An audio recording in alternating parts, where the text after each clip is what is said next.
Toby Gard, cinematics director. Well, I've always been interested in mythology. I think that's fascinating to try and understand why people have such similar myths and sometimes such dissimilar myths. Eric Lindstrom, creative director. It took a lot of time to figure out what the mythology of the game should be, because it's not something to be determined in isolation. In terms of coming up with all the different places she would go, there were visual things to be considered. That leads to the mythology you would find in those places. That leads back to what locations would be affected, and vice versa.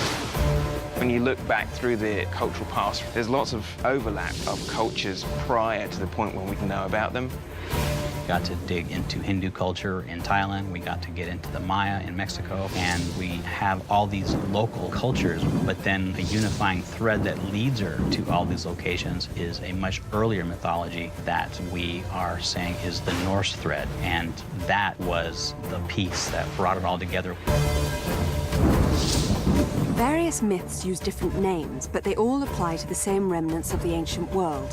In Tomb Raider Underworld, Lara Croft uncovers the truth behind the myth of the Norse civilization. On her journey, she basically realizes that she needs to recover Thor's hammer. Thor's hammer is actually one of the most interesting archaeological pieces of mythology. It's compelling because it's actually so powerful that it is capable of killing immortal gods. As Lara fully uncovers the sort of secrets behind Norse mythology, she realizes that the hammer itself could possibly unleash Ragnarok, the end of the world.